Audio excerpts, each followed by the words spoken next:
अजमेर की सबसे बड़ी ग्लेन गैलरी शी मार्केटिंग। रेतीले धोरों की रंग बिरंगी संस्कृति का परिचायक पुष्कर पशु मेला देश ही नहीं विदेश तक आकर्षण का मुख्य केंद्र है। पुष्कर पशु मेला पर्यटन के साथ साथ पशुपालक और स्थानीय व्यवसायों के लिए आय का मुख्य साधन सालों से बना हुआ है। गायों में लंपी और घोड़ों में ग्लैंडर रोग के चलते इस वर्ष पुष्कर पशु मेले को रद्द कर दिया गया है, जिससे पशु प्रेमियों और पशुपालकों में खासा नाराजगी देखी जा रही है। इन सब के बीच पशु मेलों की शान कहे जाने वाले रेगिस्तान के जहाज ऊंट अब मेलों में अपने अस्तित्व की लड़ाई लड़ने को मजबूर है। एक तरफ जहां सुविधाओं के तमाम सरकारी दावे किए जाते हैं, तो वहीं दूसरी ओर मौजूदा हालात और एक दशक के सरकारी आंकड़े तमाम दावों को जमीन दिखा रहे हैं। पशु मेले का आयोजन नहीं होने के चलते एक तरफ जहां पशु प्रेमी निराश है, तो वहीं इनके व्यवसाय से जुड़े समाज में रोष व्याप्त है। यह पहला वाक्य नहीं है जब प्रशासन ने पुष्कर मेला रद्द किया है। इससे पूर्व वर्ष 2020 में कोरोना वायरस से बचाव के लिए मेले के आयोजन को रद्द किया गया था, जिसके बाद सन 2021 के आयोजन की भी अनुमति तत्कालीन शासन सचिव डॉक्टर आरुषि मलिक ने शर्तों के साथ जिला कलेक्टर को दी थी। पुष्कर मेलों के आंकड़े पर नजर डाली जाए तो सन 2001 में 15,460 ऊँटों की आवक हुई, तो वहीं 2019 में मात्र 3,298 ऊँटों की आवक दर्ज की गई। 2020 में आयोजन रद्द होने के बाद शर्तों के साथ आयोजित हुई 2021 में ऊँटों की संख्या मात्र 2,340 ही रह गई। लगातार घट रहे आंकड़ों से यह साफ हो जाता है कि विकास की दौड़ में रेगिस्तान का जहाज ऊंट समय के साथ अपनी रफ्तार खोता नजर आ रहा है। पुष्कर मेले में जैसे बड़े आयोजन के रद्द होने से अब राज्य पशु ऊंट पर संकट मंडराने लगा है। अगर यही हाल रहे तो आने वाले कुछ वर्षों में मेले से ऊंट गायब हो जाएंगे। वहीं बदलते वैश्विक परिवेश चुनौतियों के साथ कई पीढ़ियों से ऊंट पालन के व्यवसाय से अपनी आजीविका चलाने वाले ऊंट पालकों के सामने अब रोजी रोटी का संकट खड़ा हो गया है। राजस्थान के हनुमानगढ़ जिले से पैदल अपने ऊँटों का काफिला लेकर पुष्कर पहुंचे पशुपालक राजन बताते हैं कि लाडू डीडवाना सानपुरा के मेलों में इस वर्ष किसी तरह की पाबंदी नहीं थी और न ही पुष्कर पशु मेले के आयोजन को रद्द करने की सूचना उन तक पहुंची। ऐसे में अखबार और मोबाइल की डिजिटल दुनिया से दूर रहने वाले पशुपालक बड़ी उम्मीदों के साथ इस बड़े पुष्कर मेले में शामिल होने आए थे। राजन ने नाराजगी जाहिर करते हुए बताया कि यदि इस वर्ष भी पशु मेला आयोजित नहीं होता है तो वह कभी भी अब पुष्कर नहीं आएंगे। वहीं गंगानगर से साल भर की रोजी की आस लगाकर पुष्कर पहुंचे पशुपालक ओम प्रकाश बताते हैं कि पुष्कर पशु मेला ऊंट पालकों के लिए साल भर का रोजगार प्रदान करता है। ऐसे में सरकार को ऊंट पालकों की दयनीय स्थिति को देखते हुए ऊँटों के क्रय विक्रय से रोक हटानी चाहिए। साथ ही समय पर सूचना नहीं मिलने से पुष्कर पशु ऊंट पालकों को पानी, बिजली जैसी सुविधाएं उपलब्ध करवानी चाहिए। यदि ऊंट पालकों को प्रशासन पुष्कर से खदेड़ता है तो यह न्याय उचित नहीं होगा। राजस्थान के विभिन्न पशु मेलों में ऊंट सज्जा का 11 बार प्रथम पुरस्कार और 1 बार लाइफ टाइम अचीवमेंट अवार्ड जीत चुके ऊंट श्रृंगारक और संस्कृति प्रचारक अशोक टांग बताते हैं कि 103 साल पहले अंग्रेजों के जमाने में पुष्कर पशु मेले के महत्व को समझते हुए अजमेर मेवाड़ के तत्कालीन डिस्ट्रिक्ट मजिस्ट्रेट ने मेले के आयोजन से कई दिनों पूर्व इश्तिहार छपवा कर मुनादी करते थे। तब का ऐतिहासिक दस्तावेज आज भी उनके पास सुरक्षित पड़ा है, जिसके चलते मेलों में पशुओं की संख्या बढ़ती थी। वहीं पुष्कर पशु मेले के रद्द होने से एमबीसी समाज में रोष व्याप्त है, जिसको लेकर अति पिछड़ा वर्ग संरक्षण परिषद के संयोजक और पूर्व न्यायाधीश किशन गुर्जर ने उपखंड अधिकारी सुखराम पिंडेल को जिला कलेक्टर अंशदीप के नाम ज्ञापन सौंपा है। ज्ञापन के जरिए किशन गुर्जर ने मांग की है कि अंतर्राष्ट्रीय ख्याति प्राप्त पुष्कर पशु मेले में प्रतिवर्ष भारी तादाद में पशुओं का क्रय विक्रय होता है, जिसमें गाय, भैंस और गधे, घोड़े इत्यादि सभी पशुओं की भारी तादाद में आमद होती है। अंतर्राष्ट्रीय महत्व के इस पशु मेले में गुजरात, पंजाब, हरियाणा, महाराष्ट्र, मध्य प्रदेश सहित कई भागों से पशु प्रेमी और खरीदार उपस्थित होते हैं। यही नहीं, विदेशी पर्यटकों का मेले के प्रति विशेष आकर्षण रहता है। इसके बावजूद जिला प्रशासन ने इस वर्ष गायों में चल रही लंपी बीमारी के चलते पशु मेले के आयोजन नहीं करने का निर्णय किया है, जिससे अति पिछड़ा वर्ग के गुर्जर, रायका, रईबारी, बंजारा आदि जातियां सीधे रूप से प्रभावित होती है। इस दौरान उन्होंने प्रशासन को चेतावनी देते हुए कहा, या तो प्रशासन 3 दिन में यह निर्णय वापस ले, यदि पशु मेले की अनुमति नहीं दी गई तो पुष्कर मेले में आने वाले पशुओं को बलपूर्वक निकालने की कोशिश यदि प्रशासन करेगा तो उसका विरोध किया जाएगा। साथ ही समाज द्वारा इस संबंध में आंदोलन किया जाएगा। अभी ये जानकारी में आया कि पुष्कर मेला जो हो रहा है, इसमें प्रतिवर्ष जो पशु मेला आता है उस पशु मेले को स्थगित कर दिया गया है। जब जानकारी करी, पता लगा कि साहब गायों में जो लंपी बीमारी चल रही है उसको लेकर के प्रशासन इतना भयभीत है कि साहब बीमारी फैल जाएगी, इसलिए पशु मेले को स्थगित कर दिया। पुष्कर का जो पशु मेला है इतना प्रसिद्ध पशु मेला है कि लोग साल भर इसका इंतजार करते हैं। पिछले 2 महीने से लोग बाग तैयारी करके और पुष्कर के आने के लिए अपनी व्यवस्था कर रहे हैं। जो लोग महाराष्ट्र से, गुजरात से या पैदल पहुंचते अपने ऊँटों को लेकर के, वो आ चुके हैं। कल शाम को 300 ऊँट यहाँ आ चुके थे। अभी मेला ग्राउंड में आप जाके देखेंगे तो भारी तादाद में ऊँट वहाँ आ चुके हैं, घोड़े आने की तैयारी में हैं। और इन्होंने अचानक बिना किसी आधार के लंपी बीमारी का बहाना बना करके मेला स्थगित कर दिया। उसके कारण बड़ी समस्या हो रही है। लोगों को 1 साल इंतजार रहता है और वो उनका मुख्य कृषि जो हमारे एमबीसी वर्ग के राय का है, रेवारी है, देवासी है और हमारी जो गुर्जर समाज के लोग हैं, उनका भी एक मुख्य धंधा पशुपालन है। और इसमें पशु मेला पुष्कर का इतना महत्व है कि 1 वर्ष की पूरी अर्थव्यवस्था बिगड़ जाती है। लेकिन इसकी कोई परवाह किए बिना प्रशासन ने ये हड़दंगपूर्ण निर्णय ले लिया है।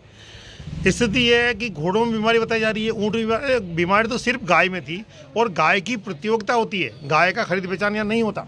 तो गोवंश का तो समझ में आता था, लेकिन ऊँटों को, घोड़ों को उनका कोई दोष नहीं होने के बावजूद इस प्रकार से उनकी अर्थव्यवस्था को रोक देना, उनका खरीद बेचान रोक देना अन्यायपूर्ण है।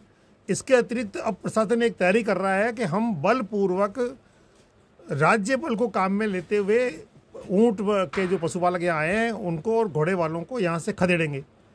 अगर इस प्रकार की कोई हड़दंगता प्रशासन करता है तो इसका पुरजोर विरोध किया जाएगा। प्रशासन ने ये भी व्यवस्था करी है कि जो ऊँट वहाँ से आए हैं उनको चारा उपलब्ध नहीं हो, उनको पानी उपलब्ध नहीं हो। ये अत्यंत ही अमानवीय और क्रूर कृत्य है जो सरकार को नहीं करना चाहिए। अगर घोड़ों में बीमारी होती तो आपने कैसे 2 दिन पहले पूरे प्रशासन ने मिलकर के और अजमेर में घुड़दौड़ करा ली। 1000 दर्शक वहाँ पे मौजूद थे, गणमान्य नागरिक मौजूद थे, खुद पुलिस महानिदेशक वहाँ पे घोड़ा चला रहे थे। जब उनके घोड़ा चलाने में और प्रदर्शन करने में किसी प्रकार की समस्या नहीं है तो यहाँ अगर घोड़े का खरीद बेचन हो जाएगा या ऊँट का खरीद बेचन हो जाएगा तो क्या आफत आ जाएगी। तो ये इन्होंने सिर्फ और सिर्फ एमबीसी वर्ग को तंग करने, दूसरा पुष्कर मेले की जो अंतर्राष्ट्रीय ख्याति है उसको नुकसान पहुंचाने के लिए ये अन्यायपूर्ण निर्णय किया है। इसको बर्दाश्त नहीं करेंगे। ये काला आदेश है और इस आदेश का उल्लंघन करके और हम बताएंगे कि प्रशासन या तो 3 दिन के अंदर इस निर्णय को वापस ले और पशु मेले की अनुमति दे। अगर पशु मेले की अनुमति नहीं दी गई तो जो भी पशु यहाँ पहुँचेगा उसको राज्य का बल लगा करके खदेड़ने की कोशिश होगी तो उसका विरोध किया जाएगा। जो ये काला आदेश है कि आप खरीद बेचान नहीं करोगे, वो खरीद बेचान हम करके दिखाएंगे। मैं बिल्कुल इस बात से संतुष्ट नहीं हूँ कि मेलों में ऊँट और घोड़ों और इन जानवरों पर प्रतिबंध किया जा रहा है, क्योंकि ऊँट तो पुष्कर मेले की बहुत बड़ी पहचान है और इसके लिए विदेशी और अपने फोटोग्राफर्स और जर्नलिस्ट और जो डॉक्यूमेंट्रीज़ बनाते हैं वो 10-10 साल इंतज़ार करते हैं आने के लिए कि कैसे हम पुष्कर मेला जाएं और इसको शूट करें और कैसे इसको प्रसिद्धि फैलाएं। पर इस बार 4 साल से, तो पिछले 4 साल से दिनों दिन पुष्कर मेले का स्तर घटता जा रहा है। और आप देखेंगे जहां मेले ऊँटों की संख्या करीब 15 साल पहले 3 लाख करीब थी और पिछले साल 2 से 2,500 के अंदर आ गई है। और इस बार तो बिल्कुल मेरे हिसाब से ऊँट एक म्यूज़ियम का पीस जो कहलाते हैं ना, अपन संग्रहालय में ऊँट को देखते हैं, इस तरह से भविष्य में देखा जाए। लोगों की तो इतनी दयनीय स्थिति है कि वो 3-3 महीना पैदल चलकर ऊँटों को किस तरह से यहाँ लेके आते हैं कि हमको ऊँट हम बेचेंगे, कुछ हमको मुनाफा होगा, कुछ हमारी जीविकोपार्जन चलेगी। पर यहाँ आकर तो उनको और निराशा हुई है और प्रशासन उनको यहाँ से कह रहा है कि निकल जाओ, भाग जाओ, नहीं तो हम आपको परेशान करके मुश्किल कर देंगे। कि राज्य पशु ऊँट को घोषित किया है पर इसके लिए कोई सुविधाएं नहीं दी है, क्योंकि ऊँट को गरीब समझते हैं। ऊँट गरीब जानवर की उसमें आता है, तो ऊँटों को और संवर्धन और फैसिलिटीज़ दी जानी चाहिए, सुविधाएं देनी चाहिए, ना कि उनको इस तरह से तगाड़ना चाहिए। आपको यहाँ जो ये ऊँट सवारी कराने वाले फिरते हैं उनके है कि नहीं है, फिर उनको बीमारी नहीं खा जाएंगी। ये मेले में ज़्यादा खा जाएगी क्या बीमारी? किसी के पास में 4 है, किसी के पास में 5 है, किसी के पास में 2 है, तो लमसम में व्यापारी के 2-250 ऊँट व्यापारी के इकट्ठे हो गए। बाकी जो आपके यहाँ के जो मेले के जो आते हैं टोले आते हैं तो वो तो हमेशा यहाँ ही रहते हैं, अपने इस मगरों में रहते हैं। फिर बीमारी आएगी तो उनमें नहीं आएगी। उनमें आप उनके ट्राई करके पूछो भी तुम्हारे टोलों में 10-20 या 30-35 को टोल या ऊँट मरे हैं क्या, उनको पूछो। आप करो, आप कभी जहाँ जहाँ टोले हैं उन टोलों में पूछो भी कि तुम्हारे 10 या 5 या 20 मरे या तुम्हारे में कुछ बीमारी है कि नहीं है। वो तो बताएंगे कि नहीं बताएंगे। हम कह रहे हमारे ऊँट में कोई बीमारी नहीं है तो वो भी बता देंगे। 5-10 मरेंगे तो कहेंगे जैसे गाय मरी, उनको लोग कह रहे हैं ना घर वाले की मर गई गाय। तो टोले तो यहाँ बहुत हैं, उनमें जाकर सरकार को पता निकालो कभी उनमें कितने मरे कितने नहीं मरे।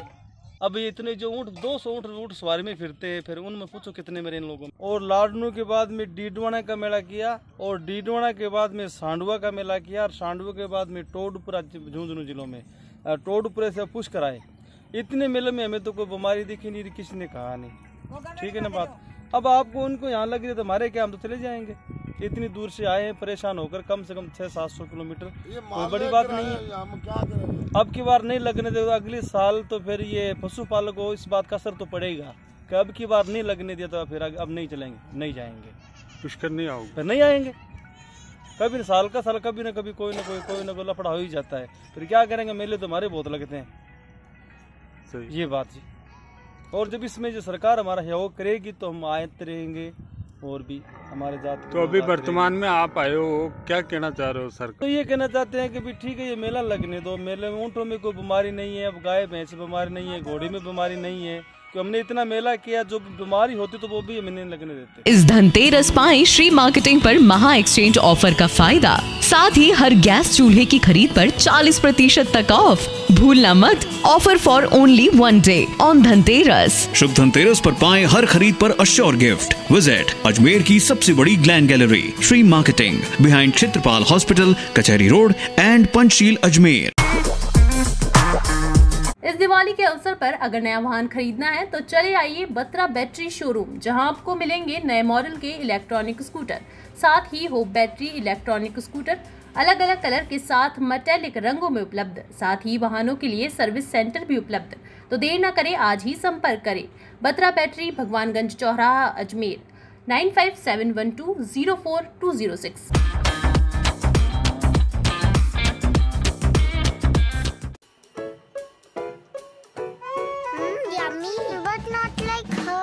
Just like their love makes festivities special, our love keeps your food fresher.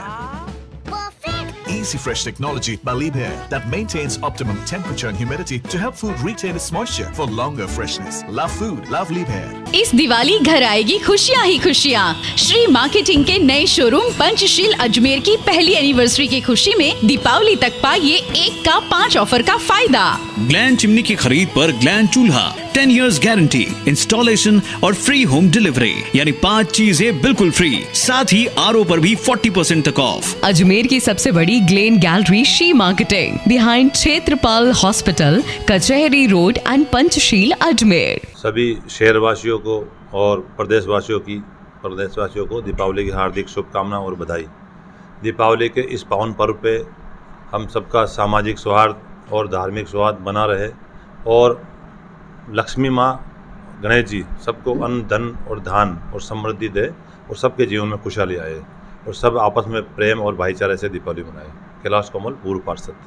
समस्त प्रदेशवासियों को मेरे और मेरे परिवार की ओर से और मेरे समस्त गोवा वाइड स्टाफ की ओर से दीपावली के पावन पर्व की हार्दिक शुभकामनाएं। जिस प्रकार सच्ची श्रद्धा से अपन माँ लक्ष्मी जी की पूजा अर्चना करते हैं, तो मेरे सभी प्रदेशवासियों और शहरवासियों से यही निवेदन है कि इस बार लंपी वायरस के कारण गौ माँ ग्रसित है, तो कृपया करके उसकी सेवा कर और धर्म लाभ कमा।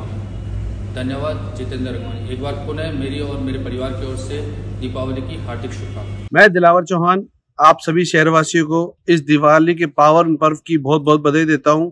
साथ ही आप सभी से निवेदन करता हूं कि ज़्यादा से ज़्यादा स्वदेशी अपनाएं और ज़्यादा से ज़्यादा मिट्टी के दीपक जलाएं, और माँ लक्ष्मी से प्रार्थना करता हूं कि माँ लक्ष्मी का आशीर्वाद आप सभी पे बना रहे।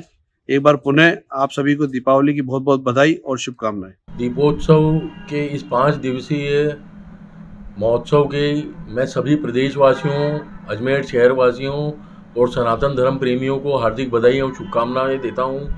इस 5 दिवसीय दीपोत्सव में धनतेरस, छोटी दिवाली, बड़ी दिवाली, राम राम और भाई दूज की सभी बहनों को भी बधाई देता हूं।